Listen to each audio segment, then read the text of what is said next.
Chiapas, we've heard the stories, good and bad. It's this wild mix of everything. Rainforest scenery, ancient ruins hidden deep in the jungle, roads that surprise you with a rope toll when you least expect it. Waterfalls that tell a story. Howler monkeys watching from the trees, loud, curious, and somehow still invisible. The kind of place that hums under your skin. And we just kept going, because we got nowhere to be and everywhere to go.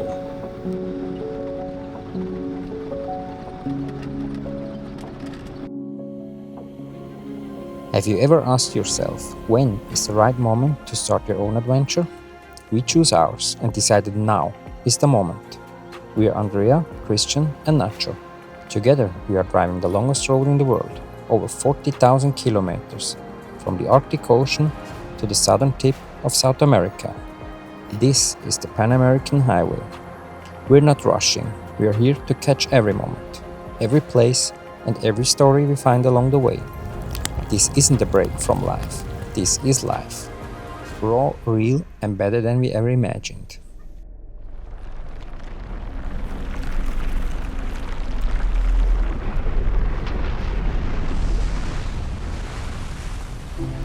We didn't know what to expect from Chiapas. Locals had warned us. Not in a dramatic way, just those concerned looks that stick in the back of your mind. Enough to make you second guess. Enough to make every curve in the road feel a bit loaded. But we weren't alone. Steve and Jennifer were with us, and honestly, that made all the difference. Everything feels a bit easier when you're sharing it. Hesitations, snacks, and questionable road decisions.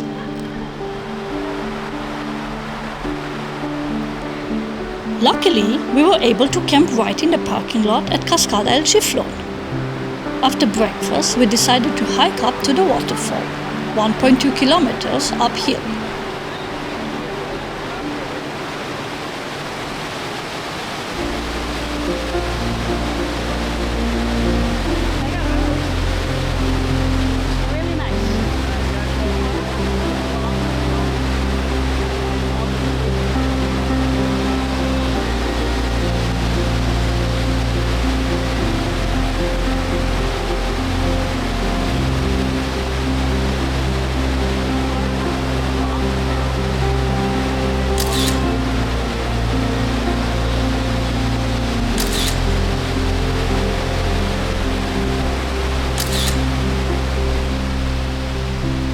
It wasn't a trek from a survival show, just a sweaty walk through moss-heavy trees and shafts of light, teasing turquoise water ahead. The air was warm and sticky, and it smelled like river rock and wet leaves. We could hear the falls before we saw them.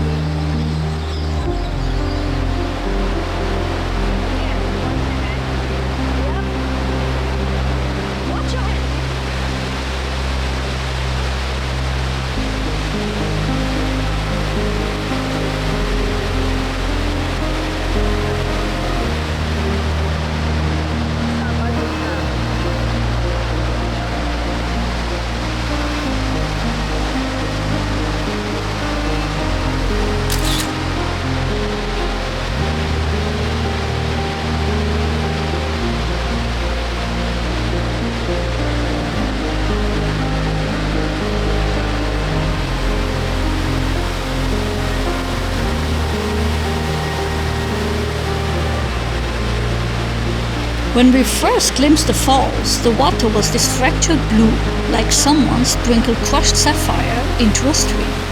Kind of blinding, really.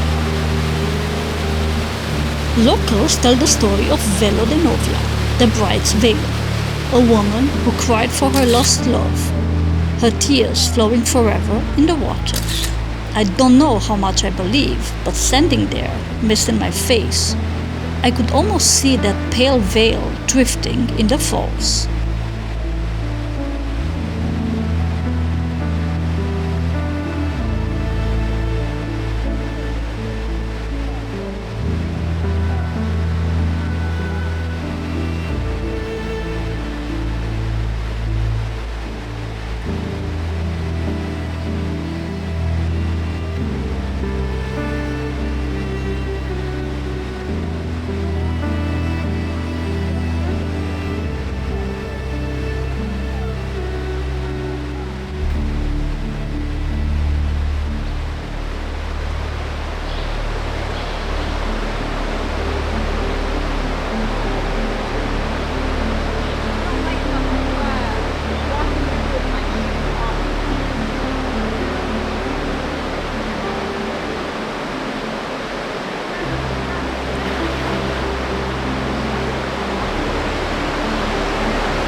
We had to say goodbye to Steve and Jen not long after. Hugs, laughs, no drama. They were heading for Guatemala, and we weren't quite ready to leave Mexico yet.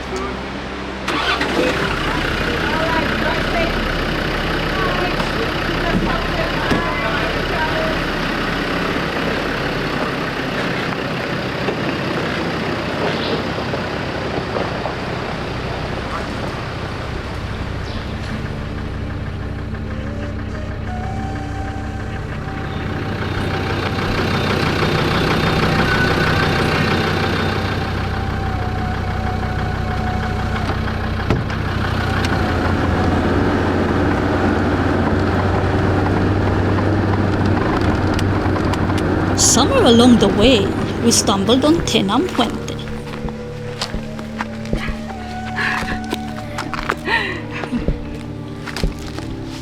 Steil, hey? Quite steep, huh? It's not a Headlier ruin, not the kind with tour buses and drone shots. But it had its own quiet magic. The Maya built it between 300 and 1200 Anno Domini, and it's nestled in the hills. There are 3 ball courts.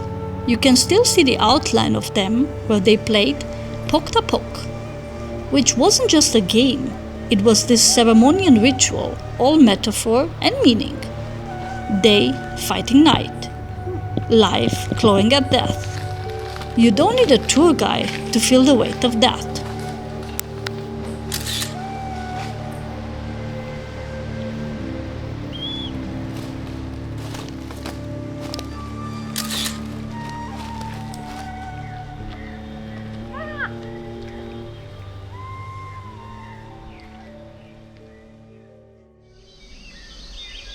After all the driving, we were craving stillness.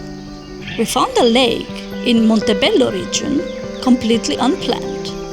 Wild camp, just us, and crystal clear water.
Are you sad to leave?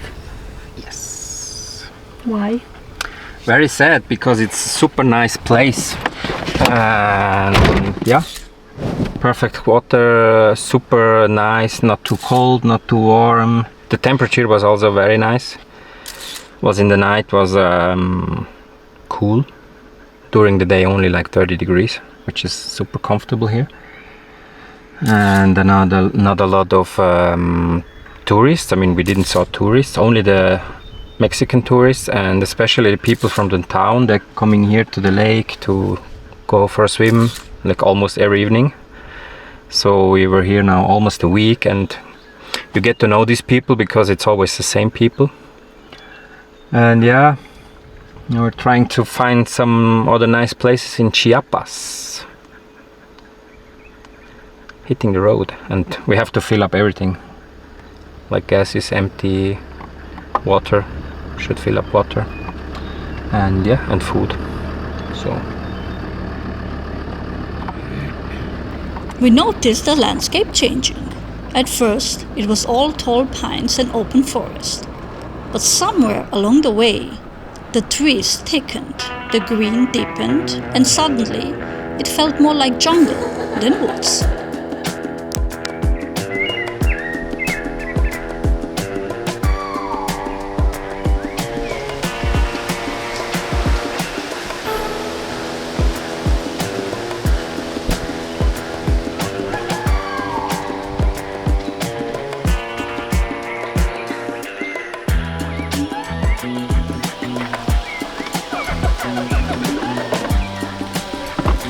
what you doing? Preparing dinner. What's for dinner? Peeling some garlic Garlic. because I am Romanian. We need garlic with every food. Yep, and then we will have vegan burgers. Ta-da! Haven't had burgers in a while, if you don't count yesterday. But yeah, it's nice to have hamburgers again. I miss that. And we are going to make some French fries and a garlic sauce. Yep, and we have a mosquito net. How warm is it inside? 34 degrees inside. Before. And outside 35. And in the roof? In the rooftop you could probably cook eggs. No, it's 35 also. But the breeze is nice. Still comfortable, huh? Warm. Ja, smaken bra.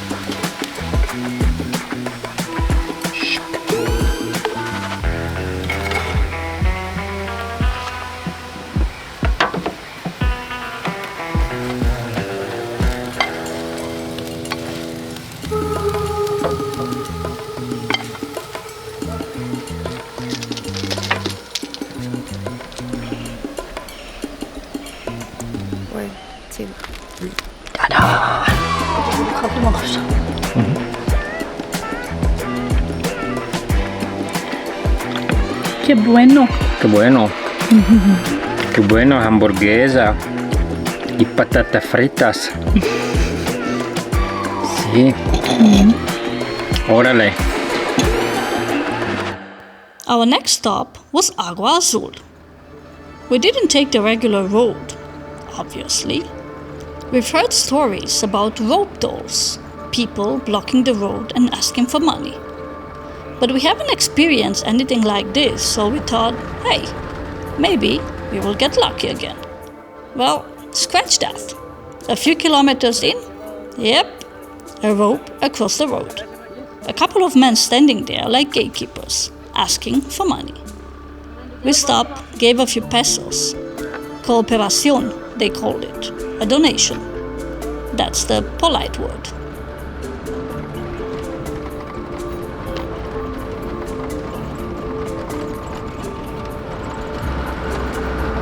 The forest turned to jungle, like proper jungle. Big palm leaves slapping into the windshield. Air so thick it felt chewable. Little by little, the villages started to appear. Colorful homes, laundry swaying on lines, kids playing on the streets. And the landscape changed again. Greener, wetter, louder. The trees got bigger, the leaves broader. Full-on jungle mode. You know what movie comes to my mind when I see this scene? In the jungle, the mighty jungle, the Fluri sleeps tonight.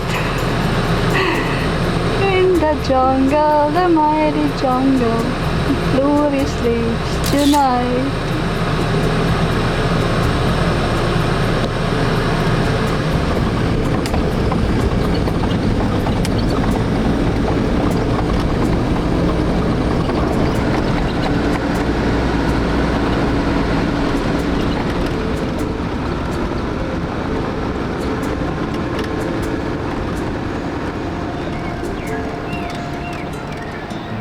The heat was starting to get on our nerves. Not just the sun, but that muggy, sticky kind of humidity that makes you question every move. So yeah, the smartest thing as soon as we arrived at Agua Azul, jump into the water. No debate.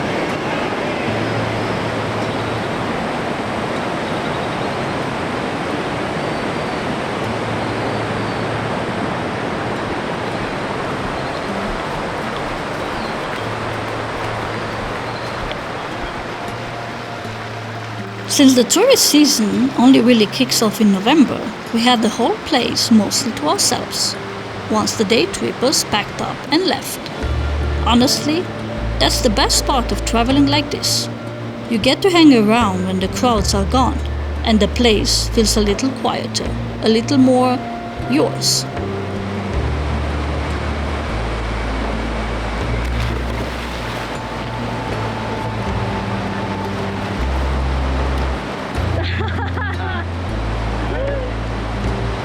Nacho, Daddy doesn't need rescue, it's fine.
Next morning, we spotted empanadas being sold nearby. We grabbed some because whenever we can, we try to taste the local food. Well, that, and the fact that Christian is always hungry.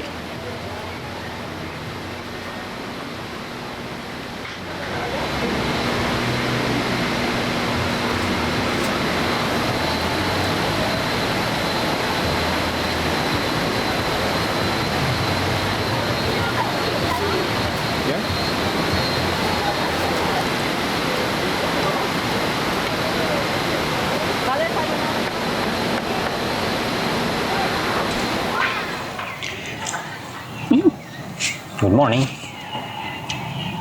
Good morning. Eating some nice empanadas, freshly made.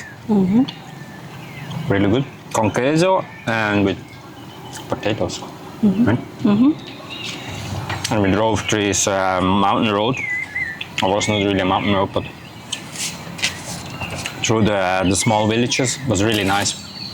We saw one comment on Overlander, which was a bit negative because they said, yeah, you're not welcome there, but this is not how we saw this. I mean, they are looking at you because they don't see a lot of tourists driving through, or a lot of white people in general, maybe. And yeah, so they're watching, but they waved at us and were pretty friendly, and we had only one bad or one encounter with the rope toll that we had to pay, and Yeah. but also these guys, they were like working there, so they were really doing something because they had like fresh concrete, and it's not that it's okay, but it's kind of okay. So Yeah. Well, yeah. yeah.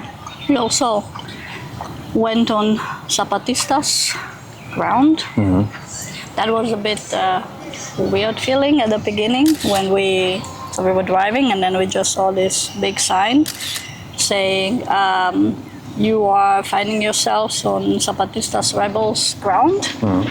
So at the beginning we were like Okay. Did we take a wrong turn, or are we supposed to be here or not?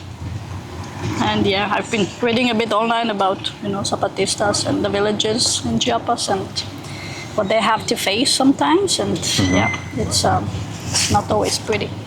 Yeah. And we wanted to fly the drone, but sadly the batteries blew up.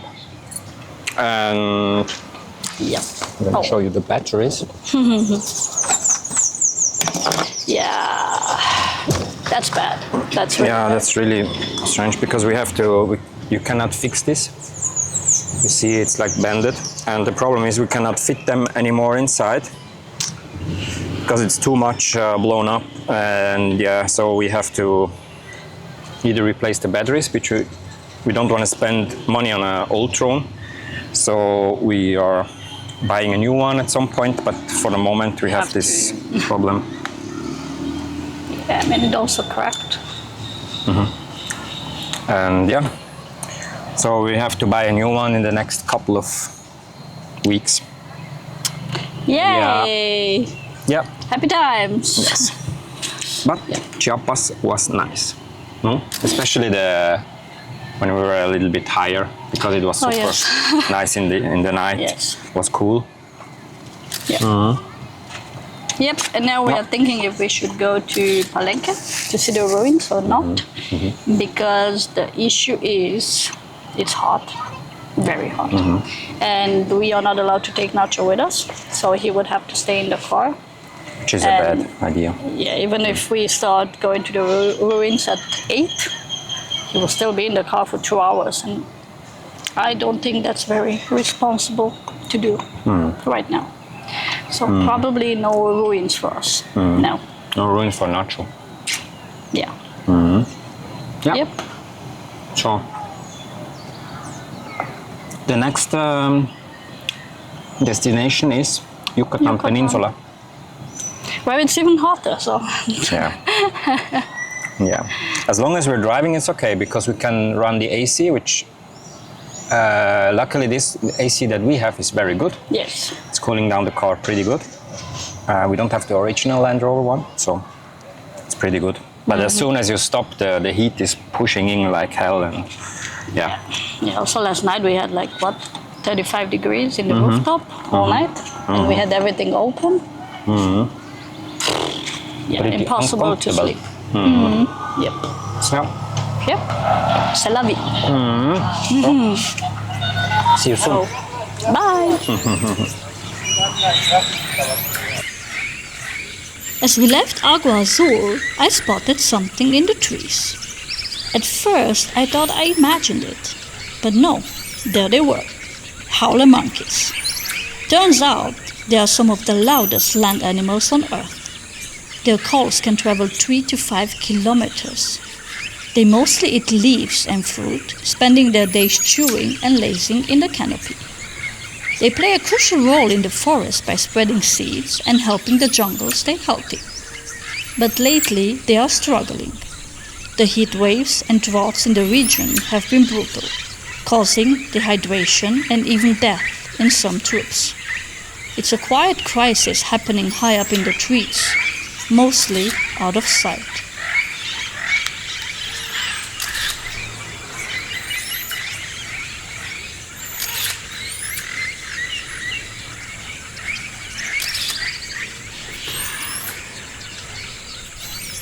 And hey, if you made it all the way here, thank you.